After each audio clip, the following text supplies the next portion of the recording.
Hello to all, welcome back to our YouTube channel. देखिए आज हम जिस कंपनी के बारे में बातचीत करने वाले हैं वो एग्रीकल्चर बिजनेस से जुड़ी हुई है। ठीक है जी। और जब हम एग्रीकल्चर बिजनेस की बात करते हैं तो एग्रीकल्चर में कोई एक बिजनेस नहीं होता, मल्टी बिजनेस हो सकते हैं। कि वो फर्टिलाइजर बनाने वाली कंपनी हो सकती है, पेस्टिसाइड्स बनाने वाली कंपनी हो सकती है, या कोई केमिकल सीड्स बनाने वाली कंपनी हो सकती है। ठीक। तो हम एक ऐसी कंपनी के बारे में बातचीत करने वाले हैं और जिसका नाम है चंबल फर्टिलाइजर। आज है 16 नवंबर और टाइम हुआ है 11:37। ठीक है जी।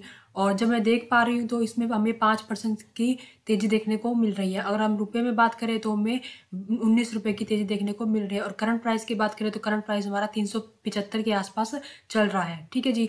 तो देखिए पूरा एनालाइज करने वाले हैं स्टॉक के बारे में। देखिए एक बार हम इसकी साइड पे चल बात कर रही है Chambal fertiliser and chemical limited के बारे में। तो ये एक एग्रीकल्चर प्रोडक्ट बनाने वाली कंपनी है। ठीक है जी। जैसे कि आप देख पा रहे हैं कि काफ़ी अच्छी कंपनी है और आप इसकी साइट पर आकर इस साइट पर विजिट कर सकते हैं। काफ़ी अच्छी मुझे कंपनी ये देखने को मिल रही है। चलिए हम चार्ट पर चलते हैं कि चार्ट हमें क्या कहते हैं, क्योंकि चार्ट आप लोगों के सामने है। जैसे कि बात कर रहे हैं कि चंबल फर्टिलाइजर की बात कर रहे हैं, थोड़ा पीछे जाते हैं और थोड़ा डिस्कस करने की कोशिश करते हैं। अगर हम बात करें तो इन 21 सितंबर को जो इसने लो बनाया था वो 302 का बनाया था और 302 के लो बनाने के बाद अच्छी खासी तेज़ी हमें देखने को मिली। और जो इसने 8 अक्टूबर को हाई बनाया वो 415 का हाई बनाया और हाई बनाने के बाद इसमें हमें काफ़ी अच्छी गिरावट देखने को मिली। और उसके बाद इसने 25 अक्टूबर को जो लो बनाया था वो 315 का बनाया था। उसके बाद हमें ये रिवर्सल लेता हुआ दिखाई दिया, फिर थोड़ी सी करेक्शन देखने को मिली और अब हमें फिर से ये रिवर्सल लेता हुआ दिखाई दे रहा है। ठीक है जी। तो देखिए अगर आप देख पा रहे हैं तो जो इसके लो बन रहे हैं, जो इसके लो बन रहे हैं वो हमें हायर लो बनते हुए दिखाई दे रहे हैं। ठीक है जी। और अगर हम बात करें इस लो की, इस लो से कंपेयर करें तो जो 302 का लो था और अब 315 का लो है।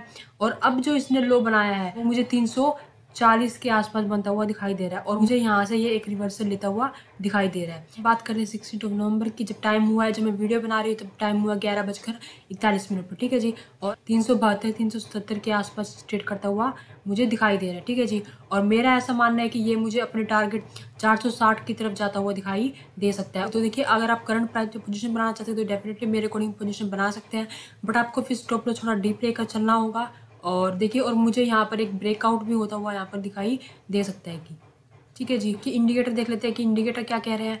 और देखिए इंडिकेटर आप लोगों के सामने है। अगर हम एमएससीडी की बात करें तो एमएससीडी हमें बहुत अच्छी पोजीशन पर हमें यहाँ पे दिखाई दे रहा है। तो एमएससीडी हमें एक बुलिश क्रॉसओवर होता हुआ दिखाई दे रहा है और बुलिश क्रॉसओवर की स्टार्टिंग है तो एक अच्छा हमें टारगेट देखने को मिल सकता है। और अगर हम बात करें आरएसआई की तो देखिए आरएसआई ओवरबोट हुआ नहीं है, बट हाँ हमें ओवरबोट की तरफ जाता हुआ दिखाई दे सकता है। तो काफ़ी अच्छी पोजीशन मुझे यहाँ पर दिखाई दे रही है कि बुलिश एमएससीडी भी हमें सही इंडिकेटर देती हुई दिखाई दे रही है।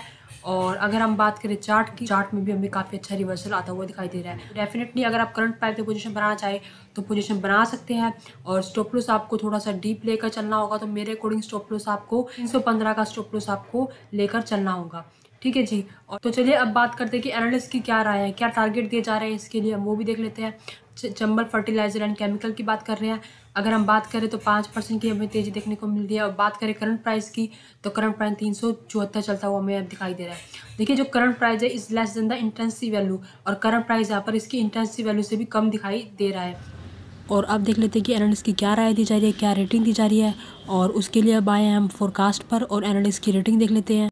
और फोरकास्ट पर अगर बात करें तो 100% एनालिस्ट की राय है कि हमें इसमें बाय करके चलना चाहिए। ठीक है जी। और अगर हम ये टारगेट देखें कि टारगेट क्या दिए जा रहे हैं तो टारगेट भी देख लेते हैं। देखिए टारगेट आप लोगों के सामने है, ये नवंबर के टारगेट दिए जा रहे हैं। जो मीडियम टारगेट दिए जा रहे हैं वो दिए जा रहा है 441 के आसपास। ठीक है जी। और जो हाइयर टारगेट दिया जा रहा है वो 464 के आसपास दिया जा रहा है। और अगर हम इसको कंपेयर करें करंट प्राइस से तो करंट प्राइस से टारगेट हमें 30% अप हमें यहाँ पर दिखाई दे रहा है। तो देखिए मेरे अकॉर्डिंग तो काफ़ी अच्छी पोजीशन है कि हमें चार्ट भी अलाउ कर रहा है और साथ में एमएससीडी भी हमारी अलाउ कर रही है। हमें एक अच्छा बुलिश क्रॉसओवर होता हुआ दिखाई दे रहा है। एनालिस्ट की रेटिंग और टारगेट आप लोगों ने देख ही लिया है। और कोई भी पोजीशन बनाने से पहले अपनी एनालिस्ट जरूर कर लीजिएगा। और आई होप कि आपको वीडियो पसंद आई होगी। इसी तरह की जेन्युइन और लेटेस्ट अपडेट जानने के लिए चैनल को भी सब्सक्राइब कर डालिएगा। मिलते हैं नेक्स्ट वीडियो में। Thank you for watching this video.